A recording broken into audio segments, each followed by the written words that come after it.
सत साई भगत जी।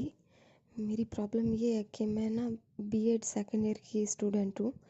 मेरा रीट एग्ज़ाम भी होने वाला है अभी फरवरी में। लेकिन मेरा मन पढ़ाई में बिल्कुल नहीं लगता, बस ओनली सत्संग सुनना ही अच्छा लगता है। ऐसे में पढ़ाई बिल्कुल नहीं होती है और ना ही मन करता है पढ़ाई करने का। गुरुजी के ज्ञान को आधार बनाने के बाद ना बाकी सब चीज़ें बेकार लगती है। लेकिन घर वालों के लिए पढ़ाई करना भी ज़रूरी है। वो बोल रहे हैं लास्ट चांस है, पढ़ाई करनी है तो कर लो, अब आगे का पता नहीं। लेकिन मेरा मन बिल्कुल नहीं लगता पढ़ाई में। समझ नहीं आ रहा अब सत्संग सुनूं या पढ़ाई करूं। भक्ति ज़रूरी है पढ़ाई से ज़्यादा, लेकिन मन ही नहीं लगता बिल्कुल। सत्संग सुनने बैठो तो 3-4 घंटे सुन लेती हूँ, लेकिन पढ़ाई 1 घंटे भी नहीं होती, मन नहीं लगता। अब यही सोच रही हूँ पढ़ाई से ज़्यादा भक्ति ज़रूरी है तो सत्संग ही सुनती रहूँ, लेकिन फैमिली का क्या करूँ। शंका का समाधान करना भगत जी। सत साहिब। बंदी छोड़ सतगुरु रामपाल जी महाराज जी की जय हो।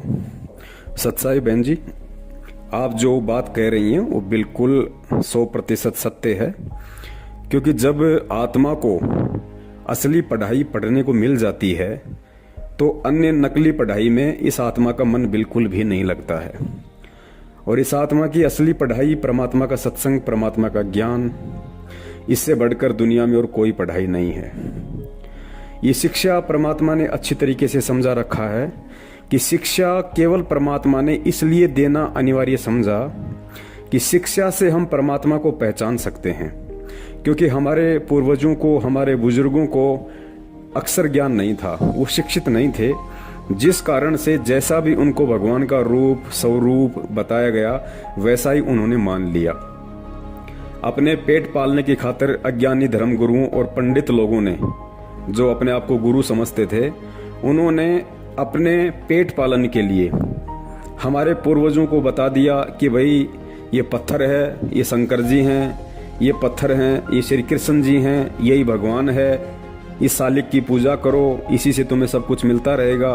बेचारों ने वैसा ही अनुसरण किया जैसा उन नकली धर्म गुरुओं ने उनको बताया। अगर उस समय उनके पास शिक्षा होती, अक्षर ज्ञान होता, तो वो स्वयं भी शास्त्रों को पढ़ सकते थे, वास्तविकता से परिचित हो सकते थे। लेकिन शिक्षा ना हो पाने के कारण उन्होंने सालिक को ही भगवान मान लिया, पत्थर को ही परमेश्वर मान लिया। तो परमात्मा नहीं चाहते थे कि मेरे बच्चे हमेशा यूं ही भ्रमित रहें। तो इसलिए परमात्मा ने कलयुग की इस पिछली पीढ़ी में, जो कि भक्ति मार्ग का समय है, मोक्ष मार्ग का समय है, भक्ति युग है, इस समय परमात्मा ने शिक्षा का प्रचार प्रसार करना अति अनिवार्य था, ताकि ये आत्माएं अब किसी भी प्रकार के भ्रम में, धोखे में, शंका में ना रहें कि भगवान पत्थर है या भगवान हमारे जैसा है। तो बहन, आत्मा की असली खुराक केवल परमात्मा के सत्संग है। ये MA, BEd, PhD, MSc, BSc, BA ये नहीं है।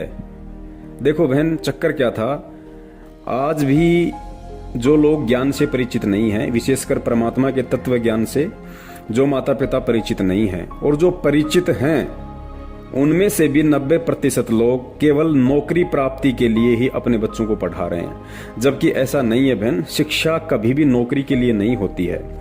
गुरुजी ने बताया कि नौकरी केवल एक लड्डू था, परमात्मा ने नौकरी केवल एक लड्डू के रूप में फेंका है, ताकि ये जीव नौकरी के लालच में शिक्षा ग्रहण कर लें, माता पिता नौकरी के लालच में अपने बच्चों को पढ़ाएं। अन्यथा शिक्षा का वास्तविक जो महत्व है, जो टारगेट है, वो नौकरी प्राप्ति नहीं है। शिक्षा का वास्तविक महत्व परमात्मा प्राप्ति है, क्योंकि शिक्षा से हम परमात्मा को पहचान सकते हैं, अच्छे बुरे का निर्णय हम स्वयं कर सकते हैं, लोगों के भ्रम और बहकाव में आने से हम बच सकते हैं। इसलिए परमात्मा ने शिक्षा दी। नौकरी तो केवल एक लड्डू की तरह परमात्मा ने एक झांसा दिया।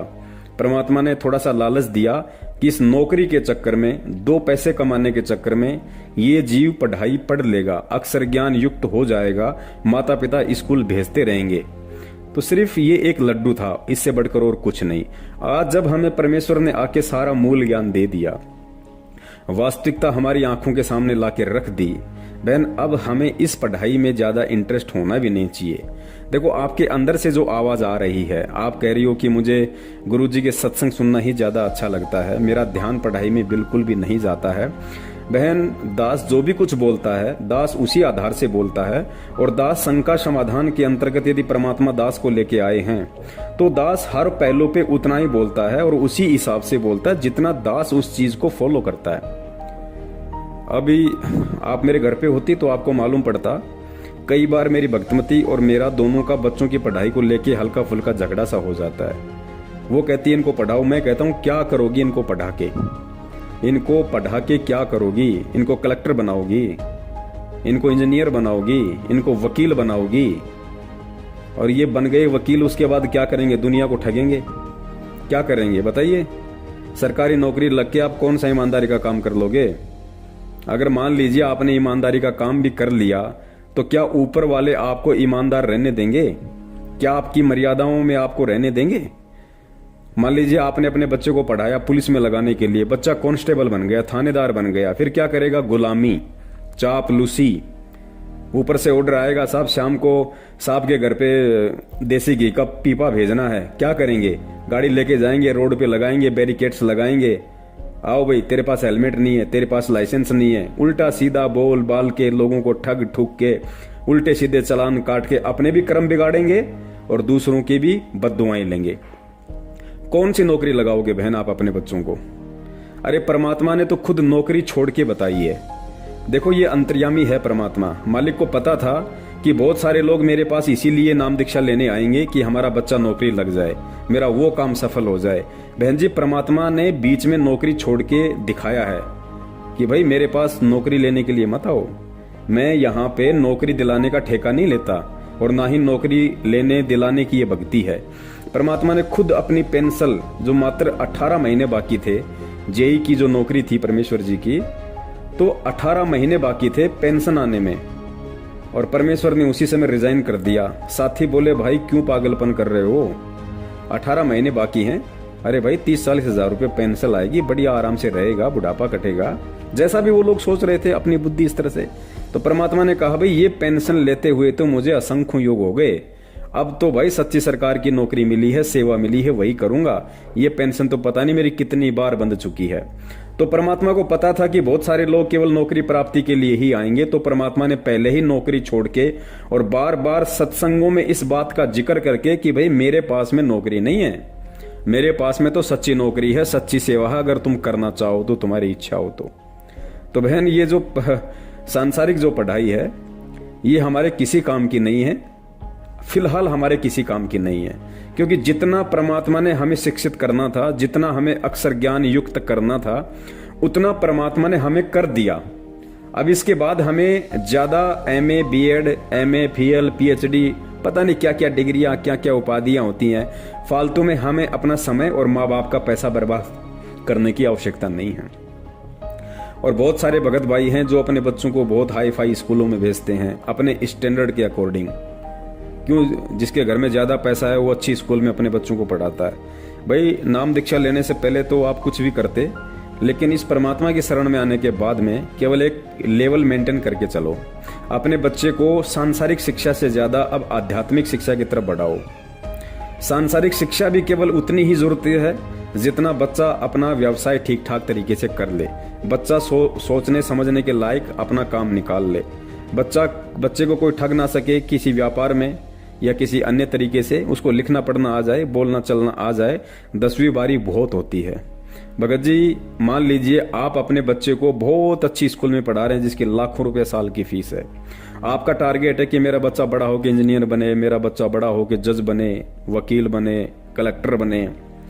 भगत जी क्या आपके चाहने से आपका बच्चा इंजीनियर बन जाएगा? आप जो टारगेट लेके बैठे हैं क्या वो पूरा हो जाएगा? कभी जिंदगी में नहीं होगा। परमात्मा कहते हैं मनु मनोरथ ना कीजिए। मनु यानी इंसान और मनोरथ यानी व्यर्थ का प्रयत्न। मनु मनोरथ ना कीजिए तेरा किया ना होए, जब पानी से घी निकले तो लूखी खाए ना कोई। परमात्मा कहते हैं मेरी शरण में आने के बाद में उसे कलेक्टर बनाना है, उसे चपड़ासी बनाना है, या उसे बहुत कुछ पढ़ा लिखा के बिल्कुल 0/0 रखना है, ये परमेश्वर के हाथ का काम है। अब हमें ये ज्ञान होने के बाद में नौकरी विशेष को टारगेट करके अपने बच्चों को शिक्षा नहीं दिलवानी चाहिए। हमें शिक्षा केवल एक हमारा दायित्व समझ के, हमारा एक फर्ज समझ के कि बच्चा 10वीं 12वीं या BA तक यदि पढ़ लेता है तो बच्चा सांसारिक यदि कोई अपना व्यापार बिजनेस भी यदि करेगा, कोई प्राइवेट नौकरी भी करेगा, तो बच्चा उसमें अच्छी तरीके से हैंडल कर सकता है। बच्चा अच्छी तरीके से हर चीज़ को समझने के लायक हो सकता है। केवल शिक्षा का इतना ही महत्व है, इससे ज़्यादा वर्तमान में शिक्षा का कोई महत्व नहीं है। और सतगुरु रामपाल जी महाराज जी से नाम दीक्षित होकर यदि कोई अपने बच्चे को या अपनी बच्चियों को यदि इस मकसद से हाई फाई स्कूल में, कॉलेजेस में पढ़ा रहा है कि बहुत बड़ी नौकरी लगाऊंगा, बहुत बड़ा फिर तनख्वाह मिलेगी, ठाट बाट हो जाएंगे, तो भाई ये उस भगत की मूर्खता है। अभी उसको परमात्मा का ज्ञान नहीं है, क्योंकि परमात्मा की शरण में आने के बाद भगत जी नौकरी वाला तो रोड पे आ जाता है, और जो रोड पे होता है परमात्मा उसको उस ओहदे पे बैठा देते हैं जिस ओहदे पे कोई सोच भी नहीं सकता। अब आप एक बात बताइए, आज देश का प्रधानमंत्री नरेंद्र मोदी बन के बैठा, भाई उसने कौन सा पीएचडी कर रखी है बताइए। हमारे देश की व्यवस्था ही ऐसी है, यहाँ पे अंगूठा टेक तो पीएम बन जाता है, और जो पीएम बनने के लायक है वो स्कूल में चपरासी का काम कर रहा है बेचारा। तो भाई ये काल का लोक है। परमात्मा ने शिक्षा क्यों दी, किस मकसद से दी, हमने केवल उस चीज को ध्यान में रखना है। हमारे मन में कतई ये टारगेट नहीं होना चाहिए कि मेरा बच्चा पढ़ लिख के बहुत बड़ा कोई बिजनेसमैन बने, बहुत बड़ा कोई नौकरी प्राप्त करे। नहीं, आपका फर्ज है, बच्चा जब तक पढ़ना चाहे बच्चे को आप पढ़ाइए। वो 10वीं पढ़ना चाहता है, 12वीं पढ़ना चाहता है, बीए करना चाहता है, बच्चे की अगर इच्छा है तो आप उसको पढ़ाइए, वो भी साधारण तरीके से, किसी हाई फाई प्राइवेट इंस्टीट्यूट में, कॉलेज में नहीं। जो सरकारी स्कूल हैं उन्हीं में हमने अपने बच्चों को डालना है और परमात्मा पे विश्वास रखना है। क्या सरकारी स्कूल वाले नौकरी नहीं लगते? क्या सरकारी स्कूलों में संस्कार नहीं आते? क्या बिगड़ने वाले प्राइवेट स्कूलों में नहीं बिगड़ते? भाई ज्यादा बिगड़ते हैं। तो हमने हर तरीके से इन चीजों को अब सोचना पड़ेगा, समझना पड़ेगा। हम परमात्मा की शरण में हैं। जब परमात्मा ने एक बात बताई है, बिना कोई शिक्षा के, बिना किसी अक्षर ज्ञान के, जब परमात्मा ने सेऊ को जब दिल्ली का बहुत बड़ा सेठ बना दिया, जब बिना अक्षर ज्ञान के, बिना शिक्षा के परमात्मा ने तैमूर लंग की झोपड़ी के नीचे हीरे मोती की खान खड़ी कर दी, परमात्मा क्या नहीं कर सकता? आज तो हम डायरेक्ट परमात्मा की शरण में। भाई परमात्मा ने विशेष ज्ञान दे दिया, हम खुद भी इस ज्ञान को आधार बना के अब सोचें, हर चीज को समझें। अब हम फालतू की टेंशन, ये फालतू की इच्छाएं भगत जी मन में ना पालें। अगर आज इतना ज्ञान लेने के बाद और माता पिता होकर यदि हम स्वयं ही अपने बच्चे को प्रोत्साहित करेंगे कि बेटा तुझे पढ़ाई करनी है, बहुत बड़ा फिर तुझे आदमी बनना है, तुझे डॉक्टर बनना है, मैं चाहता हूँ मेरा बेटा इंजीनियर बने, मैं चाहता हूँ मेरा बेटा आईएएस या आईपीएस ऑफिसर बने, भगत जी फिर वो बच्चा क्या खाक परमात्मा के ज्ञान आधार से चलेगा? क्या खाक वो परमात्मा के ज्ञान को आधार बनाएगा? जैसी इच्छाएं आपकी हैं ये ज्ञान लेने के बाद में, जो संस्कार आप अपने बच्चे को दे रहे हो, बच्चा क्या करेगा फिर कल को? बच्चे का ये टारगेट हो जाएगा कि मुझे तो आईपीएस बनना है, मुझे तो आईएएस बनना है। वो उसका टारगेट ये नहीं होगा कि मुझे भक्ति भी करनी है, मुझे मर्यादाएं भी निभानी है, मुझे सतलोक भी जाना है। तो क्या करेगा वो बच्चा? उसी तरह की उसकी संगति हो जाएगी, उसकी कंपनी हो जाएगी, यार दोस्त, उसके संगी साथी सब उसी के विचारों के हो जाएंगे। बच्चा फिर भक्ति और भगवान को स्वीकार नहीं कर पाएगा। और जो मुख्य जो मकसद था इस शिक्षा देने का, परमात्मा ने जो शिक्षा एजुकेशन दी है, इसका मुख्य जो मकसद था, आप अपने बच्चे को अपनी नासमझी के चलते उसको भटका दोगे, जिसके जिम्मेदार आप स्वयं होंगे। तो बच्चे को पढ़ाओ, पढ़ाने में कोई दोष नहीं है, शिक्षा परमात्मा ने दी है और आप और हमारे लिए दी है, लेकिन केवल भगवान को पहचानने के लिए दी है, नौकरी प्राप्ति के लिए नहीं दी भगत जी। नौकरी तो जैसे दास ने पहले बता दिया और परमात्मा ने बताया हुआ है कि नौकरी तो केवल एक लालच था, एक लड्डू था। इस लड्डू के लालच में माँ बाप अपने बच्चे को पढ़ा लेंगे, और पढ़ा लेंगे तो वो आत्माएं परमात्मा को समझ पाएंगी, उनके ज्ञान को समझ पाएंगी और अपना आत्म कल्याण करवा लेंगी। तो बहन, यदि आपका मन पढ़ाई में नहीं लग रहा है, कोई बात नहीं, टेंशन लेने की जरूरत नहीं है। आप बिल्कुल भी इस बात को ज्यादा सीरियस ना लें कि मैं फेल हो जाऊंगी या मैं पास हो जाऊंगी, क्या हो जाऊंगी। नहीं बहन, आपका जो कर्म है, देखिए माता पिता आपके ऊपर पैसा लगा रहे हैं, आपका कर्म है बहन।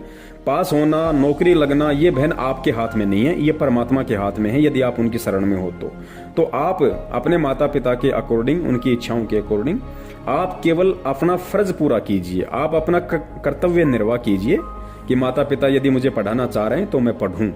देखो, हमने परमात्मा की भक्ति के साथ साथ ये अक्षर ज्ञान इतना लेना अवश्य आवश्यक है, ताकि हम अपना अगर कल को कोई प्राइवेट बिजनेस भी करें, कोई व्यापार भी करें तो, और यदि सामान्य व्यवहार में भी हमारे को बोलने चालने का तरीका हो, छोटा मोटा काम हम अपना निकाल सकें, तो आप अपना कर्तव्य समझ के और आप थोड़ी बहुत अपनी पढ़ाई भी करो साथ साथ में एग्जाम के लिए, पास होना ना होना, नौकरी लगना ना लगना, बहन ये ना आपके माता पिता के हाथ में है ना आपके हाथ में है, ये परमात्मा के हाथ में है। और आपके पिछले संस्कारों के आधार से आपको नौकरी मिलेगी नहीं मिलेगी ये परमात्मा ने देखना है। तो आप अपने आप अपने एग्जाम की तैयारी अवश्य करें। जबरदस्ती आपने करना नहीं है, जितना आपका दिमाग काम करे, जैसा आपको उचित लगे उस हिसाब से नॉर्मल तरीके से आप जरूर उसकी तैयारी कीजिए। परमात्मा चाहेंगे तो बहन जी नॉर्मल तरीके से की गई पढ़ाई में भी परमात्मा फर्स्ट डिवीजन दिलवा देंगे। बहन जी परमात्मा के हाथ में है। जब परमेश्वर ने सर्वानंद के अक्षर चेंज कर दिए तो बहन जब आपकी एग्जाम सीट जब कोई टीचर चेक करेगा तो क्या परमात्मा उसको चेंज नहीं कर देगा? कुछ भी कर देगा। भगवान धरती पे है, समर्थ है। क्या मालिक को नहीं पता कि ये मेरी बच्ची पढ़ाई से ज्यादा मेरे सत्संगों वाली पढ़ाई को महत्व दे रही थी? परमात्मा कुछ भी कर देगा बहन। लेकिन देखो हमने अपना जो कर्तव्य है माता पिता के प्रति वो यदि चाहते हैं तो हम भी उनकी इस चाहत को पूरा करें और हम एग्जाम फाइट करने के लिए हम पढ़ाई करें, जरूर करें। लेकिन हमारे अंदर ये भाव ना हो कि मैं कोई नौकरी लगूं या मैं कोई बहुत बड़ी कोई अधिकारी बनूं। ये बिल्कुल भी हमारे अंदर इच्छा नहीं होनी चाहिए। इतना हमें होना चाहिए कि मुझे परमात्मा ने शिक्षा केवल अपने आप की पहचान करवाने के लिए दी है, भगवान और भक्ति की पहचान करवाने के लिए परमात्मा ने मुझे शिक्षा दी है। शिक्षा का केवल इतना ही महत्व है, इससे ज्यादा शिक्षा का कोई महत्व नहीं है। हम चाहकर भी लाखों रुपया अपने बच्चों पे खर्च करके भी बड़ी से बड़ी कॉलेज और स्कूल में पढ़ाकर भी अपने बच्चे को नौकरी नहीं लगवा सकते, चाहे कितनी ही कोशिश कोई कर ले। एक बात बताइए, एक बाप के 4 बेटे हैं, एक बेटा तो बन गया कलेक्टर, एक बेटा बन गया मास्टर, एक बेटा भेड़ बकरी चराता है, एक बेटा खेती करता है। अब वो बाप ये कहे कि मैंने मेरे बेटे को कलेक्टर बना दिया, अरे मैंने मेरे बेटे को हेडमास्टर बना दिया। अरे भैया अगर तूने ही तेरे बेटे को कलेक्टर और हेडमास्टर बनाया होता तो दूसरे तीसरे नंबर का भेड़ बकरी क्यों चरा रहा है? वो खेत में हल क्यों जोत रहा है? जेठ के महीने में पसीने टपक रहे। अगर तूने ही बनाया होता तो तूने नहीं बनाया, उसके संस्कार ने उसको बनाया है। तो बहन करने वाला परमात्मा है। यदि नौकरी दिलवाएगा तो भी परमात्मा दिलवाएगा, यदि आवश्यक समझेगा तो, जरूरी समझेगा तो, और नहीं दिलवाएगा तो बहन फिर हम जबरदस्ती कुछ नहीं कर सकते। लेकिन जो विधान है वो हमें पूरा करना पड़ेगा। जब तक आपके माता पिता आपको पढ़ाना चाहते हैं, आप नॉर्मल तरीके से अपना कर्तव्य समझकर आप ये पढ़ाई करती रहें। एग्जाम में क्या लिखना है क्या नहीं लिखना है उसके लिए आप ये तैयारी करती रहें नॉर्मल तरीके से, ज्यादा टेंशन लेके नहीं बहन। अगर हम परमात्मा के लिए इतना सीरियस हैं तो परमात्मा एग्जाम के टाइम हमारे लिए उतना ही सीरियस हो जाएगा। तो बहन घबराने की जरूरत नहीं है, नॉर्मल तरीके से आप अपना काम करो। और परमात्मा ने सब कुछ पहले से ही फिक्स कर रखा है। और यदि परमात्मा ने चेंजेस भी करना होगा तो बहन हमारी वर्तमान की भक्ति, हमारी वर्तमान के भाव श्रद्धा के अनुसार परमात्मा उसमें एडिट भी कर देता है, उसमें चेंज भी कर देता है। ऐसे बहुत सारे एग्जाम्पल हैं, कई बच्चों ने तो एग्जाम भी नहीं दिए और बहन वो फर्स्ट डिवीजन से पास आए। अब देखो परमात्मा ने किस तरीके से क्या खेल किया। तो हमारा जो प्रथम जो पाठशाला है, हमारी जो प्रथम शिक्षा है, हमारी जो प्रथम एजुकेशन है, वो केवल परमपिता परमेश्वर सतगुरु रामपाल जी महाराज जी के सत्संग हैं, उनका ज्ञान है, उनकी अमृतवाणियां हैं। और हमारा इस शिक्षा से जो प्रथम जो टारगेट है वो केवल सतलोक प्राप्ति है, ना कि यहाँ की नौकरी। लेकिन अपना कर्तव्य समझते हुए हम उस चीज को पूरा करें जहां तक हम कर सकते हैं, बाकी मालिक पे छोड़ दीजिए। बहन दास ने भी बीए कर रखा है, दास कौन सा आज जिला कलेक्टर बन गए बताइए? आज परमात्मा ने जो सेवा दे रखी है दास को, जो नौकरी इस दास को दे रखी है बहन जी, वो नौकरी तो देश के प्रधानमंत्री के पास भी नहीं है। जो आज इस दास को और हमारे अन्य सत्सेवक भाइयों को परमात्मा ने बख्श रखी है, वो नौकरी इस देश के प्रधानमंत्री के पास भी नहीं है, जो 400 MP MLA लेके बैठा है। तो बहन ये तत्व ज्ञान वाली भक्ति अलग है और ये सांसारिक पोथी पानू वाली भक्ति अलग है। अब हमने पोथी पानू से ज्यादा परमेश्वर की जो भक्ति है, जो शिक्षा है, हमने इस पे ज्यादा ध्यान देने की आवश्यकता है। बाकी परमात्मा चाहेगा तो नौकरी लगाएगा, नहीं चाहेगा तो नहीं लगाएगा। चाहे कोई कितने ही हाथ पीट ले, चाहे कोई कितने ही पैर पीट ले, चाहे कोई अपने बच्चे को कितनी हाई फाई स्कूल में पढ़ा ले। अरे आप नौकरी के लिए अपने बच्चों पर लाखों खर्च कर रहे हो। ये ज्ञान होने के बाद की बात कर रहा हूं मैं, सांसारिक लोगों की बात नहीं कर रहा।